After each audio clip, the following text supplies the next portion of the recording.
Hey everybody, it's Parallax Abstraction, and this is Retro Flashforward, showcasing gaming's roots in the current generation. So yeah, I got another cool little indie PC game to show you guys today. This is Vektor Wars, which came out just a few days ago from a UK developer called Super Icon.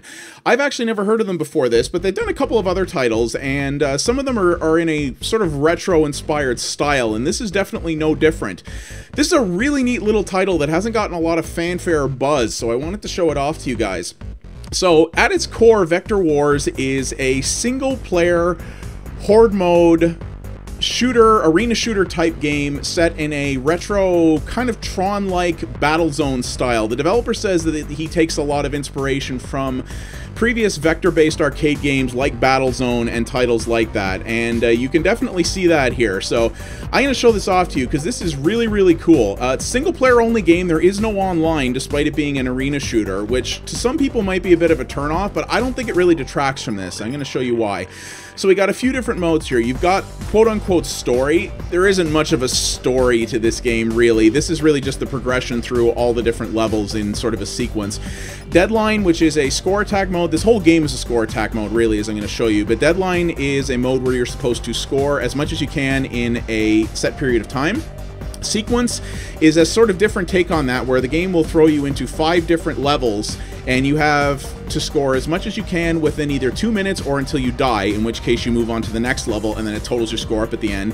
And survival is just that. Survive as long as you can, score as high as you can. Okay? Get the idea? Alright, let's jump into story here. So I've done a few levels of this so far. There are 9 levels in total.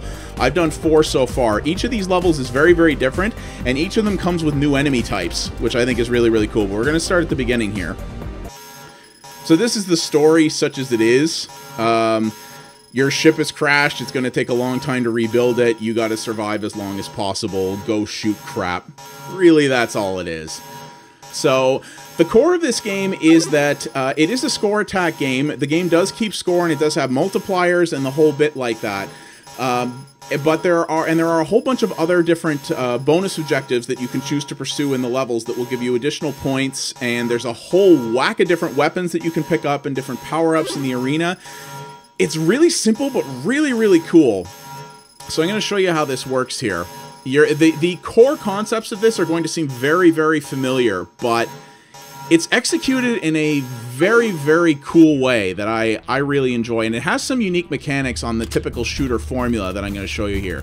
So here we are. Welcome to Vektor Wars. Yeah, Tron? Oh, yes, my friends. Yes, indeed, and I love it. This looks frackin' gorgeous. So yeah, the way things start off here is it starts off very, very light, but enemies will spawn in, and you can see them here. So there's very different types, and that's your goal, is to, well, shoot things.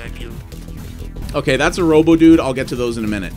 So there are a number of different enemy types that will, some of them are pre-located, like these turrets, so they will always be in the same place. But the majority of the enemies that you're going to be fighting will sort of spawn in at set points throughout the map. So you can see in the upper right there, we've got a sort of mini-map that shows where enemies are located. If you're near them, it will show you specifically where they are. If they're sort of off the beaten path, it will show you more or less in what direction they're in. Now, there is a full-blown map that you can bring up like this, but I think there was a bit of a problem and it's not done yet, because you see at the top there it just says some cool title, which I'm guessing was not intentional, and it will show you the relative location to enemies, but nothing else. I'm guessing there's supposed to be some kind of visual representation of the level in here. There's also buttons on the map that I guess have functions of some description, but you don't actually have a mouse pointer in the map, so you can't click them. So, yeah, not quite sure what the deal is with that. I'm hoping that's something that's going to be dealt with. This game is not in early access. It is actually out full-blown right now, but on the main menu it says the version number is 0.8, which I was like, huh? So I guess this isn't, maybe still has a little bit of stuff to be done, but it's not the end of the world, honestly. It's not, the lack of that map really doesn't hurt anything at all.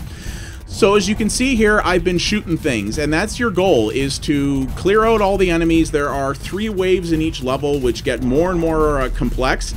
This game does not faff around. This game can get very, very tough in spots.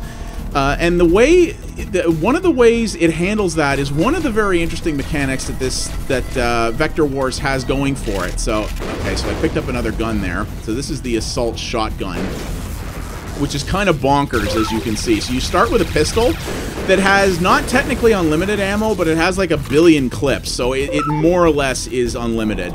And there's a shotgun you can pick up. There's this minigun, which is also pretty awesome. Very, very powerful. These enemies seem to be going down pretty easy. There are ones in later levels that do take a rather crazy number of hits. And the thing is, you see that these enemies explode rather big. Yeah, the game will actually take health off if you're standing fairly close to them when they blow up. So you actually have to be careful about that, because you could be in what seems like a relatively easy fight and then very suddenly realize that you killed yourself because you got in the way of too much shock blast, and that can be interesting. But there's a whole whack of different guns in this. There's this shotgun, there's the minigun, there's a rocket launcher, there's like a crazy fireball gun, there's a laser cannon, there's other weapons that I haven't actually even seen yet because I haven't gotten to the end of the game. I think there's like 15 or something in all. It's a lot. And you can pick them up in the levels, and you can sort of switch between them very quickly using either the number keys or just Q and E to alter between them. So, let's talk about some of the interesting mechanical innovations this game makes that makes it different than just a run-of-the-mill shooter. So, one of the things that's cool about this is the way that it works is because this is principally a score attack game. Dying in this game does not instantly mean game over, and there are no limited lives, so you can die as many times as you want. How the game punishes you for dying is if you die, you restart the current wave you're on over again. As you can see here, we're on the third wave. This is the last wave of this level, and as you can already see, it's throwing a lot of enemies at me quickly here. And what will happen is if you die, it will restart you on the current wave, and it nullifies your score. And this game does have online leaderboards, so your goal is obviously to get to the end of the level, but really your main goal is to, well, it's to get as high a score as you can. So it's certainly not to your benefit. You may be able to finish the level if you get killed, but your score is going to kind of suck if you fail out in the last wave or something like that, which I generally have done. I have never gotten through this game as yet, or through a level yet, without dying. As you can see, if you can hold on, your score can get pretty redonkulous, because I'm already up to plus 31 on the multiplier. The majority of the enemies drop multiplier power-ups, so you can grab those and really stack things up if you can hold it together. So that's one of the interesting things it does. I think that's kind of a neat way to handle a wave-based game like this. So what are the other innovations? The way this game handles ammo is very, very interesting. So you can reload your gun, but now you see there on the right, it says I have 98 in the ammo. Uh-oh. Jeez, it's a trap. Oh, shoot, I died because I got too close to his explosion. Now, you see, I was standing quite a ways back from him, and I still took damage, so I got kind of boned on my score there, which kind of sucks, but oh well. So, yeah, now you see it says I have 98 ammo. Now, that is not 98 rounds. That is 98 clips. And that's what's really neat in this game. You reload, but when you reload, you're reloading your clip, not your, you're reloading your entire clip, not, just sort of an individual thing. So your ammo is not counted based on the number of individual bullets you have, but on how many clips you have. So I can reload whenever I want, but as you can see here, so you see beside the 3 there in the ammo count, there's that little box. That is what I actually have left in my current clip. So if I reload, well, let's finish this up and I'll show you here. So if I shoot a bunch of bullets off from this, so it's down some, and I reload, it fills it up, but I lose everything that's in that clip.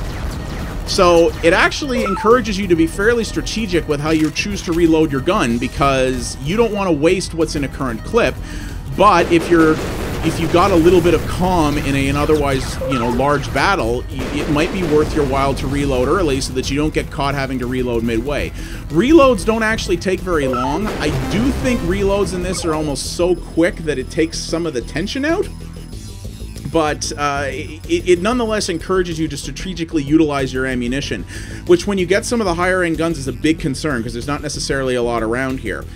So here we go. So I finished the first area, so my current score, which was only what I got on that wave, was that much. So Robo-Dudes and Power Cubes, we're going to talk about that next, and then you get a bonus for your multiplier. There's your final score, and your highest score will get sent to the leaderboards. So here's the second map. You can see quite a bit different. And there's going to be different enemy types in here, different turrets. There's also going to be sort of these bipedal enemies in here, some more advanced sort of air-based units, different turrets there, as you can see, all kinds of stuff. So this game, every arena has what's called Robo-Dudes and Power Cubes. So these are bonus things. They're entirely optional, but you'll see Robo-Dudes going around. You saw one in the last arena there. You'll see them kind of, you know, wandering around with a sad look on their face, and all you got to do is walk over them. There's one right there, actually.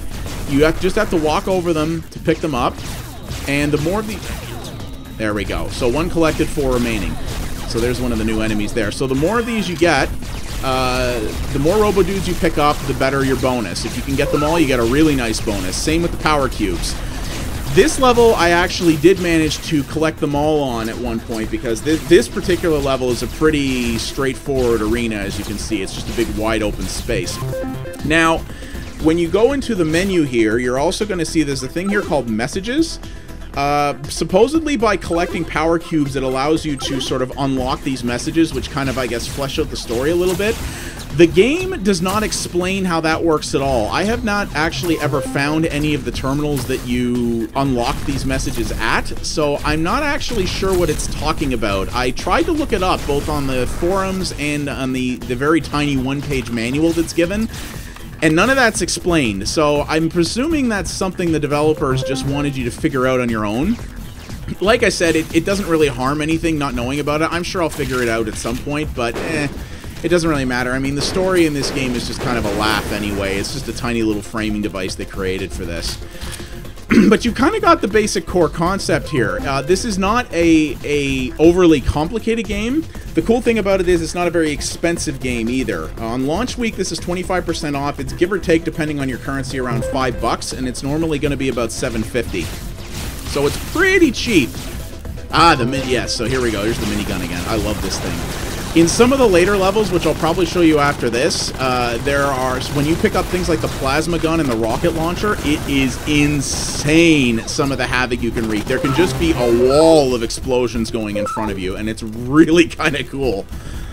This guy absolutely nailed the aesthetic that they were going for here. The sort of Battlezone vector graphics Tron thing from the late 70s and early 80s. It looks exactly like that.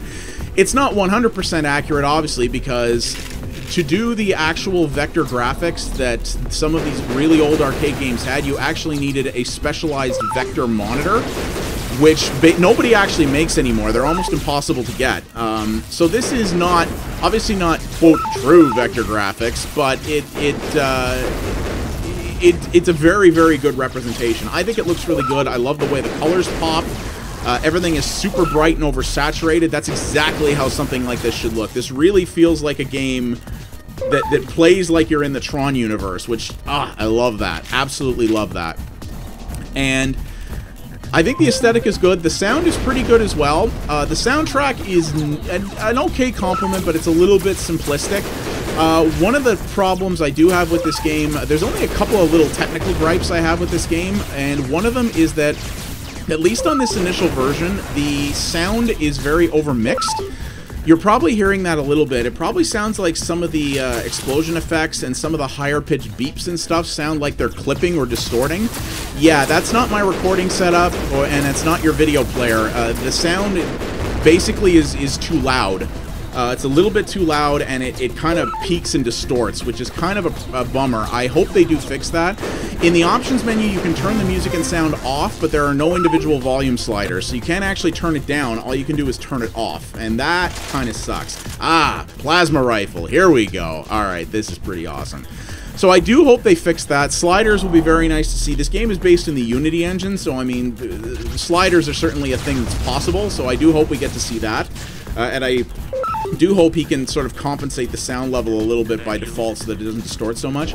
Also, this game, it's running very nicely. This is obviously 60 frames a second. We're running in 1080p here, but when there's a lot going on, which I may show you in one of the later levels, this thing chugs. When there's some big battles going on, the frame rate drops very, very substantially.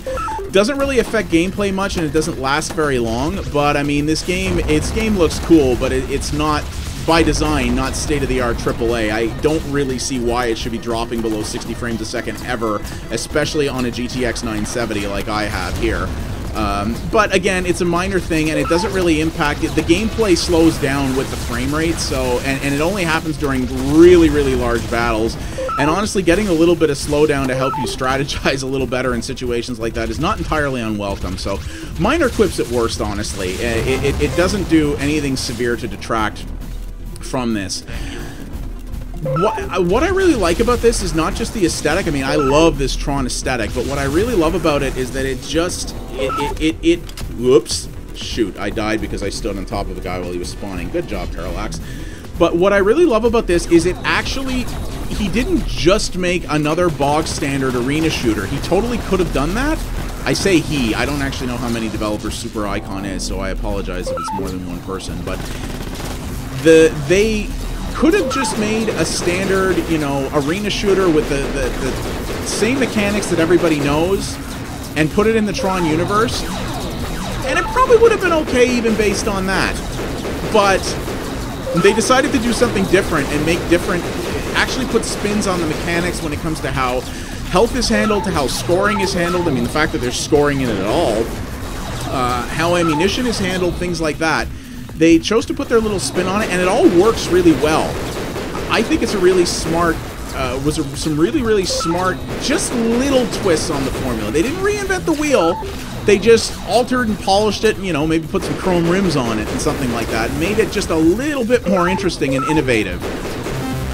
And honestly, you don't see a lot of innovation in shooters these days. At least not at a core gameplay level. Oh, I just missed one cube there. Bugger. Alright, so I'm going to back out here, and I'm going to show you guys one of the other modes in a different arena. So let's back out here.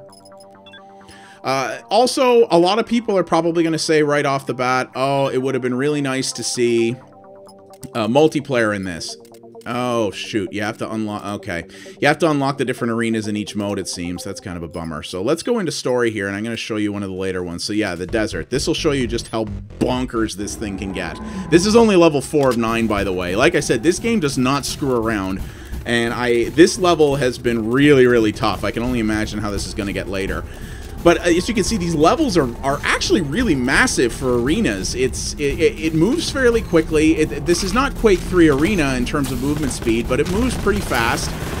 And yeah, you have to traverse these really, really humongous levels, and it's really impressive. Like, they're not super detailed. There are a lot of wide open empty spaces in that, but that's kind of the point as well, because you really need the space to fight some of these big battles, which I really like. So yeah, I really like the innovations they made to the formula. Some people are going to say, oh, this isn't a shooter, why doesn't it have online? This would be so cool to play against other people. Yeah, but no. This game was obviously made by a very small developer, probably with a very, very small budget, and I think they realized what they wanted to do, and they realized their limitations and decided to work within them. The simple fact of the matter is that most little independent shooters like this that come out, a lot of them find niche audiences, but that's all they are. Doing multiplayer is hard, and, you know, putting together the infrastructure and the net code and balancing everything in that can be really, really tricky. And if you do all that for a game that has such a small audience that either nobody plays online or they play online very, very briefly and then kind of forget about it, that's kind of a waste. And you've made your game cost a lot more money and take a lot longer to make, as you can see some of these enemies are really tough here, for no real benefit. These guys decided, yeah, I would like to think that these guys realized that and just went, yeah, you know what, we're going to have to spend a ton of resources to put multiplayer in this, and probably no one's going to play it. Let's focus on making a really cool single-player experience with a good amount of content, a good amount of different modes, and we'll sell it cheap. So we can get a lot of people in. The cost of entry is very, very low, and it's easy to get people in the door. And who knows? Maybe if this actually does well, they'll go put multiplayer in it later. Or maybe if there's a Vektor Wars 2, they'll put multiplayer in that. Who knows, right? But they decided not to have their cake and eat it too right out of the gate. And I think that was a really, really smart move. At least at time of recording, this game has not sold many copies. The peak players on Steam, according to Steam charts, is like 3. So I really hope this gets a little bit more buzz. But I really like what they did here. And for the price, you really can't beat it. There is really good fast-paced action in here. It looks really cool. Oh yeah, there's water in this too, by the way. And you're in like a survival suit, so you can go underwater if you want. And as you can see, there's power-ups under there. Aha, the flamer. Now. This is one of my favorite guns in the game, and you're going to see why in a moment. This is awesome. And the color changed. Oh, okay, when you go to the flamer, it changes the color of your HUD. I was not aware of that. Check this out. Oh, yeah. This thing is just burning destruction, and I love it. And, you know, there's big, huge vector explosions, and things just, you know, the screen shakes, and things blow up in this really crazy, chunky way. It's just, oh, it's so cool. I just love the aesthetic in this.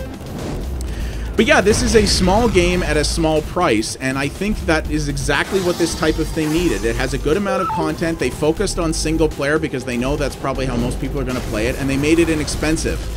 And hopefully its small price and some internet buzz will see it build up and do better. I really hope so, because I like what they did here. These guys clearly know how to do some innovative things, and they took a formula that is, needless to say, extremely well-worn, and that has been crying for some innovations, and they did it. They didn't reinvent everything. They just twisted stuff just enough to make it cool and different, and fun in spurts. This is a game you don't have to play for hours on end to do well at. You can do a level and come back and sort of work at it as you want, or just come in and do a run against the leaderboards and jump out again. And I really like that. I think that's really, really cool. But I've been having a ton of fun with this. I'm probably going to try to finish it.